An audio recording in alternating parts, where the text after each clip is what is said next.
দেখে একটু সরে এসো।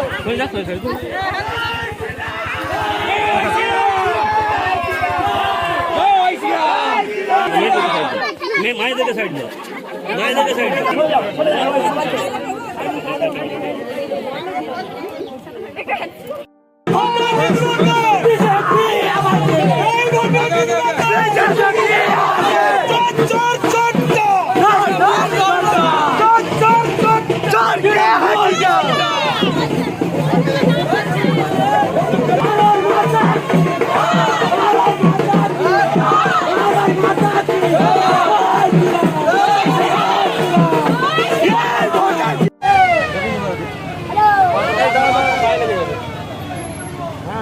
কি নাম তোমার?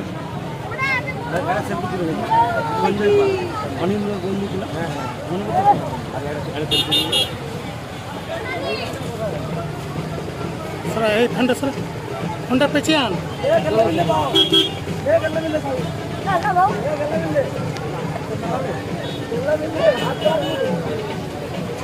আসুন স্যার, আপনি একটু দেখবেন এই পাশের লোককে। আপনি বেড়ান।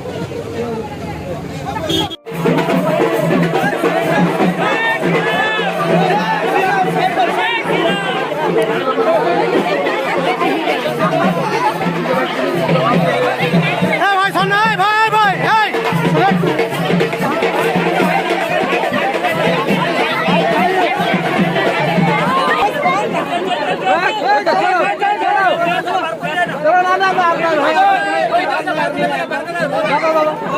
চলো চলো চলো চলো।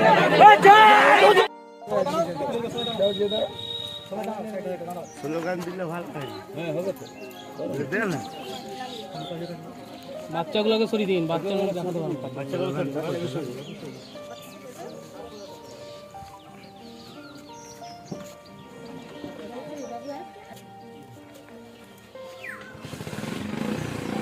জয় শ্রীরাম, জয় শ্রীরাম, জয় শ্রীরাম, ভারত মাতা কি জয়। শ্রীরাম বাবার কারা ঠিক আছে।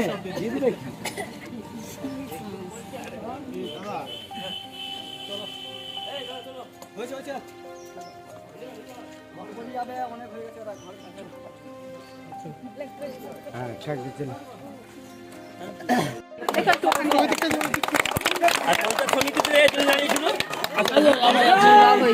মল্লিকা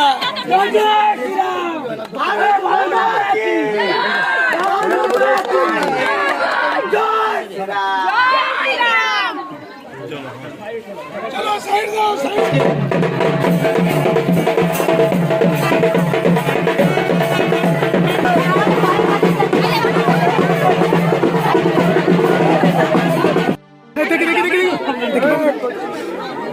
দাদা দাদা দাদা দাদা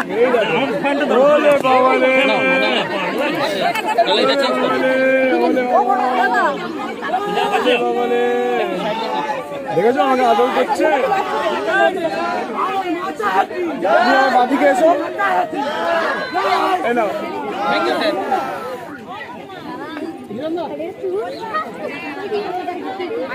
দেখেছো কতটা ভালোবাসছে আমাকে।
ओम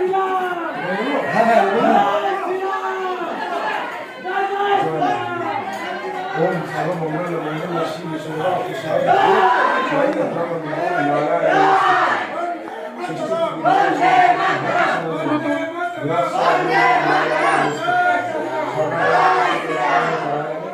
सर्वशक्ति है देवी नारायण नमस्ते जय नारायण नमस्ते जय नारायण नमस्ते जय नारायण नमस्ते ओम तत्पुरुषाय विद्महे महादेवाय धीमहि तन्नो रुद्र प्रचोदयात् আপনি ঠিকই বলেছেন যে দেব তারপর আর দেখা যায় দেব ঠিকই বলেছেন আপনি যে দেবের যে আতঙ্ক তৈরি হয়ে গেছে অতটা ইফতার করে গেল আমাদের বাংলা মানে দেবের যে আতঙ্ক তৈরি হয়ে গেছে না এই বাংলার মানে ঘাটালেতে যে মানুষ আতঙ্কগ্রস্ত প্রথমটা একটু আমি বলে দিই সব নেতা মন্ত্রীকে দেখা যায় আমি বলি না না না ও ঠিকই তো বলছে আমি দাঁড়িয়েছিলাম ঠিকই বলছে ভাই তুমি একটু চুপ করো ভাই তুমি তোমার কাজ থাকবে পাবলিকের মানুষকে বলতে তৃণমূল করতাম ঠিক বলেছেন আপনি দেব আতঙ্ক তৈরি করে দিয়েছে পুরো ঘাটাল লোকসভাতে যে 10 বছর ধরে দেবকে কোথাও খুঁজে পাওয়া যায় না 2014 এসছে কলকাতা এই রাস্তাটা হচ্ছে বিজেপির যেদিন এইসব নেতা আমার গ্রামে আমি এই ধনঞ্জয়পুরের সঙ্গে সাপ দিয়েছিলাম প্রত্যেক বিডিও অফিস ব্লক থেকে সব জায়গায় আমার গ্রামে একটা পিংড়াও যায়নি কিন্তু আমি আমার নাম হুইপজারি হচ্ছে কিন্তু আমার কথা হচ্ছে মানে আমার দাদা হচ্ছে লক্ষ্মীকান্ত আমার কথা হচ্ছে যেন আপনাকে দেখতে পাই না আমি তো পুরোপুরি থাকি আমি ভোটের সামনে আজকে যেটা দেখা গেল দলীয় পতাকা তার সাথে ভারতের যে পতাকা সেই পতাকা নিয়ে আপনারা মিছিলে হাঁটলেন কি মানে একটা দলীয় পতাকার সাথে ভারতীয় পতাকা কি বার্তা দিতে চাইছেন? আমরা তো ভারত মায়ের সন্তান, আমাদের মা তো আমাদের সঙ্গেই থাকবেন, আর এই পতাকা আমরা চলতে ফিরতে আমরা একে ছাড়বো না। মা আমাদের সঙ্গেই সর্বদাই যেন থাকে, আর এনাকে নিয়ে যেন আমরা জিতি। বলছি একটা দলীয় প্রোগ্রাম, তাতে কি ভারতীয় পতাকা ব্যবহার করা যায়? হ্যাঁ অবশ্যই, কেন মা কেন থাকবে না? সব জায়গাতেই মা থাকবে, মা ছাড়া সন্তানরা কিছুতেই মানে পারবে না বড় হতে। কার সমর্থনে এখানে মিছিল হচ্ছে? আমরা এখানে হিরণদার সমর্থনে মিছিল করেছি। পুরো মিছিলটা এসেছেন আপনি? হ্যাঁ হ্যাঁ। দলীয় পতাকা ভারতের জাতীয় পতাকা বাড়ি থেকে এনেছেন? হ্যাঁ হ্যাঁ। বলছি কোন দলের সমর্থক আপনি? বিজেপি দলের সমর্থক। আপনার নাম? প্রীতিলতা দলই। কোনো পদে রয়েছেন? না না, কর্মী। কর্মী।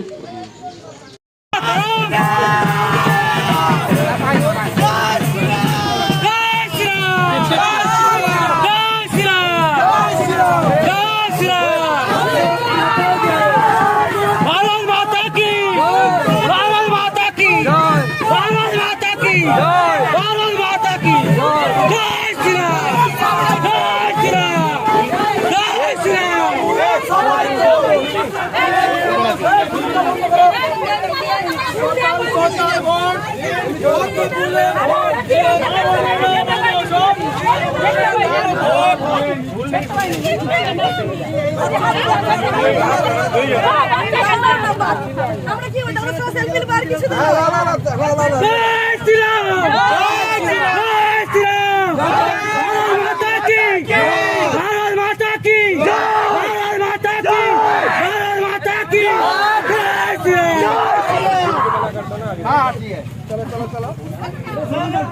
भारत माता की, भारत माता की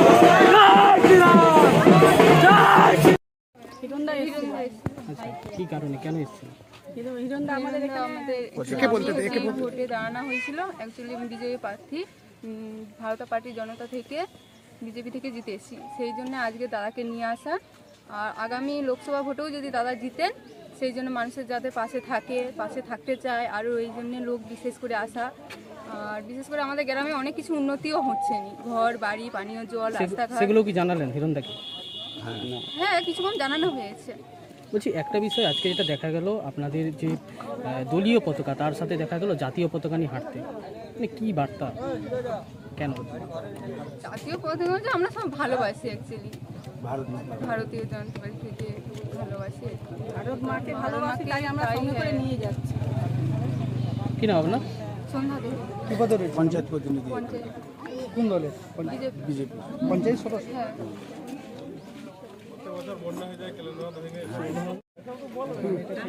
বলছি প্রচারে দেখা গেল দলীয় পতাকার সাথে ভারত মাতার পতাকা, কি বলবেন বিষয়টা নিয়ে? ভারত মাকে আমরা ভালোবাসি, আমাদের ভারত মাকে ভালোবাসি বলে তাই আমরা সঙ্গে করে নিয়ে প্রচারে বেরাইছি। একটি দলীয় প্রার্থীর সমর্থনের প্রচার, দলীয় প্রতীক রয়েছে, সেখানে ভারত মাতার দলীয় ফ্লেক্স কি কিছু মনে হচ্ছে বা কোনো? না, আমরা ভারত মাতাকে ভালোবাসি বলে তাই আমরা সঙ্গে করে নিয়ে যাচ্ছি, সঙ্গে করে নিয়েই আসছি। আমরা বাড়ি থেকে নিয়ে এসেছেন? হ্যাঁ, পুরো প্রচারটাই ছিলেন? হ্যাঁ, ছিলাম আমরা। কোন দলের সমর্থক আপনি? আমি বিজেপি। আজকে কার সমর্থনে এখানে মিছিল হচ্ছে? হিরণদার সমর্থে আমরা এখানে এসেছি। কি জানালেন ওনাকে? আমাদের যা সমস্যা এখানে, তা জলের অসুবিধা, আমাদের এখানে 100 দিনের টাকা দিবে বলে আমাদের এখানে অনেককে দেওয়া হয়নি, কাগজপত্র জমা নিয়ে দেওয়া হয়নি বহুদিন থেকে। এইসব রাস্তাঘাট বানানো নিয়ে এইসব আমাদের সব অসুবিধা সুবিধা, বাড়িও অসুবিধা হচ্ছে আমাদের এখানে। সমস্ত বিষয় কি হিরণদাকে জানালেন? হিরণদাকে আগে কিছুটা জানানো হয়েছে, এবার দেখা যাক তারপরে জানানো হবে আবার দাদাকে। দাদা যেহেতু আসছে আমাদের পাশে থাকবার জন্য, আমরা নিশ্চয়ই আশা করছি যে দাদাকে আমরা বলবো অসুবিধা সুবিধা। কি নাম আপনার? মল্লিকা দোলে। কোন দলের সমর্থক? বিজেপি পঞ্চায়েত সমিতিতে দাঁড়াইছিলাম, পরাজিত হয়ে গেছে, হেরে গেছে।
এ তো চলছে, এ তো প্রসেস চলছে গত 2 মাস ধরে টানা। আমরা প্রত্যেকটা পাড়ায় পাড়ায় গ্রামের ভিতরে যেখানে কোনো নেতারা কখনো ঢোকেনি, মানুষের দুঃখ যন্ত্রণার কাহিনী শোনার মতো অবকাশ যে সমস্ত নেতাদের কখনো হয়নি, আমি চেষ্টা করছি আমার ভারতীয় জনতা পার্টির কর্মীদের সঙ্গে করে নিয়ে সেই সমস্ত প্রান্তিক জায়গায় পৌঁছে মানুষের যে দুঃখ যন্ত্রণা শুনে দিল্লি যাওয়ার পরে তাদের দুঃখ যন্ত্রণার কথা গিয়ে দিল্লিতে বলবো, তবে তো তাদের জীবনের উন্নয়ন হবে, নাহলে উন্নয়ন কি করে হবে? মেন রাস্তার উপর দিয়ে মার্সিডিজের ওপরে হাত নাড়তে নাড়তে গেলে কি প্রান্তিক মানুষের উন্নয়ন হবে? কারণ ঘাটাল লোকসভার 90 না 95% মানুষ প্রান্তিক জায়গায় থাকেন। তো সেই জন্য এই পাড়ায় পাড়ায় গ্রামে গ্রামে মাটির রাস্তা দিয়ে ঘুরে বেড়াচ্ছি যাতে মানুষের কথা বলতে পারি দিল্লি পৌঁছে। আজকে দেখছেন যে দীঘাতে এই পশ্চিমবঙ্গ সরকারের তৃণমূল কংগ্রেসের নেতাদের দ্বারা আশ্রিত দুষ্কৃতীরা দীঘার হোটেলে আছে। এই যে এত হোটেল, এই সমস্ত হোটেলেতে কোনো পরিসংখ্যান পাওয়া গেছে আজ অবধি? কোথায় আছে, কিভাবে আছে? পুরোটাই তৃণমূলের দুষ্কৃতীরা এই হোটেলগুলোকে চালাচ্ছে এবং এখানে মৌলবাদীরা আছে, এখানে সন্ত্রাসবাদীরা আছে, এখানে সাম্প্রদায়িক দাঙ্গা লাগানোর জন্য দুষ্কৃতীরা সব হোটেলে হোটেলে জায়গায় জায়গায় ঘুরে বেড়াচ্ছে। আপনারা পশ্চিমবঙ্গের বিভিন্ন জায়গায় দেখছেন হঠাৎ করে খুঁজে পাওয়া যাচ্ছে। আসলে গোটা পশ্চিমবঙ্গটা একটা বোমার বারুদের ওপরে দাঁড়িয়ে আছে। আপনারা ভূপতিনগরে দেখেছেন যে সেই বোম বাঁধতে গিয়ে সেখানে 3 জন উড়ে চলে গেল, ছাদও উড়ে চলে গেল। তো পশ্চিমবঙ্গে তৃণমূল কংগ্রেস তারা রাজনীতির জন্য সাম্প্রদায়িকতা, মৌলবাদ থেকে শুরু করে সন্ত্রাসবাদ, আতঙ্কবাদ সমস্ত কিছুকে প্রশ্রয় দিচ্ছে। আজকে দীঘার সবচাইতে বড় নিদর্শন। রাজনীতি ভুলে যান দাদা, আপনারা সাংবাদিক, আপনাদের জীবন, মানুষের জীবন, আমাদের জীবন, সবার জীবনের মূল্য আছে। বাট তৃণমূল কংগ্রেস এই পশ্চিমবঙ্গ রাজ্যটাকে মৌলবাদের কাছে, সাম্প্রদায়িক দুষ্কৃতীদের কাছে বিক্রি করে দিয়েছে। জায়গায় জায়গায়, মোড়ে মোড়ে, কোণে কোণে, হোটেলে হোটেলে বিভিন্ন সন্ত্রাসবাদী মৌলবাদীরা বাসা বেঁধে আছে। সেটা সবাই মিলে প্রতিবাদ করুন। খবর যেটা দেখাচ্ছেন দেখান, রাজনীতির কথা পরে হবে, আগে মানুষকে তো বাঁচতে হবে। হ্যাঁ, কর্মীদের সাথে জনসংযোগে এসেছিলেন বিজেপি প্রার্থী হিরণময় চট্টোপাধ্যায়, কিন্তু একটু সেই সময়ই দলীয় পতাকার সাথে জাতীয় পতাকা নিয়ে ভোট প্রচার করতে, কি বলবেন বিষয়টা নিয়ে? এটা তো একদম পুরোপুরি অন্যায়। জাতীয় পতাকা সবার, সেই জাতীয় পতাকাকে এরা রাজনৈতিক স্বার্থে ভারতীয় জনতা পার্টি কাজে লাগাচ্ছে। তাই আমার মনে হয় ভারতীয় জনতা পার্টির যিনি প্রার্থী তার দল ঘোষণা করেছেন তার প্রকাশ্যে ক্ষমা চাওয়া উচিত। জাতীয় পতাকাকে অবমাননা করছে, এটা বিজেপির লজ্জা। কারণ এরা ভারতবর্ষের সার্বভৌমত্বকে যেমন রক্ষা করছে, ভারতবর্ষের সংবিধানকে যেরকম নষ্ট করে দিচ্ছে, সেরকম জাতীয় পতাকাকে নিয়ে তারা দলীয় পতাকাতে পরিণত করার চেষ্টা করছে। এটা আমরা তীব্র নিন্দা করছি, ধিক্কার জানাই। এই রাজনীতি না করা ভালো। এবং সর্বোপরি হিরণ চট্টোপাধ্যায় যেখানে প্রোগ্রাম করতে গেছিলেন, সেই প্রোগ্রামের কোনো অনুমতি আজকে ওনার কাছে ছিল না। উনি যে লালচকে গেছিলেন, আগামীকাল উনি নির্বাচন কমিশনের কাছ থেকে অনুমতি নিয়েছেন। কারণ উনি কোনোটাই নিয়ম মানছেন না, না নির্বাচন কমিশনের নিয়ম, না ভারতবর্ষের সংবিধান, না ভারতের জাতীয় পতাকা। উনি সমস্ত নিয়মের বাইরে যে উনি নির্বাচনী প্রচার করতে চাইছেন। আর প্রত্যেকটা জায়গায় যে উনি অপ্রাসঙ্গিক কথাবার্তা বলছেন, কারণ উনি নিজেই জানেন না একজন সাংসদের কাজ কি, একজন বিধায়কের কাজ কি, একটা জেলা পরিষদের কাজ কি, পঞ্চায়েত সমিতির কাজ কি, গ্রাম পঞ্চায়েতের কাজ কি। উনি সমস্ত কাজে দীপক অধিকারী দেবের ভূত দেখছেন। উনি দীপক অধিকারী দেবকে ব্যক্তিগত লেভেলে আক্রমণ করছেন করে উনি সিনেমা জগতে যেহেতু নিজেকে প্রতিষ্ঠিত করতে পারেননি, দীপক অধিকারী দেব যেহেতু প্রতিষ্ঠিত, সেই জন্য উনি তার আক্রোশ রাজনৈতিকগতভাবে মেটানোর চেষ্টা করছেন। পুরো বিষয়টা কি নির্বাচন কমিশনারকে জানাবেন? আমরা মৌখিকভাবে ইতিমধ্যে বিডিও পাঁশকুড়াকে জানিয়েছি, আইসি পাঁশকুড়াকে জানিয়েছি। আমরা বলবো যার যেখানে অনুমতি আছে সেখানেই তার প্রোগ্রামটা করা ভালো। কারণ আমার মনে হয় যেখানে অনুমতি নিয়ে রেখেছিলেন সেখানে লোক হয়নি, যার জন্য উনি অন্য জায়গায় চলে যাচ্ছেন। এটা না করাটাই বাঞ্ছনীয়। এই দলীয় পতাকাকে রাজনৈতিক ক্ষেত্রে ব্যবহার করা হচ্ছে, সেটা নিয়ে কি জানাবেন? জাতীয় পতাকাকে যেভাবে রাজনৈতিকগতভাবে ব্যবহার করছে, এটা আমরা তীব্র নিন্দা করছি। অবশ্যই আমরা দলগতভাবে এটা নির্বাচন কমিশনকেও জানাবো যে এটা সঠিক কাজ হচ্ছে না, এটা ঠিক করছেন না। কারণ কিছু নির্বাচন বিধি আছে, কিছু কোড অফ কন্ডাক্ট আছে, সেগুলোকে মেনে প্রত্যেকের চলা উচিত, প্রত্যেকটা রাজনৈতিক দলের চলা উচিত। আপনার নাম কি? সুজিত রায়, সভাপতি, পাঁশকুড়া প্রার্থী।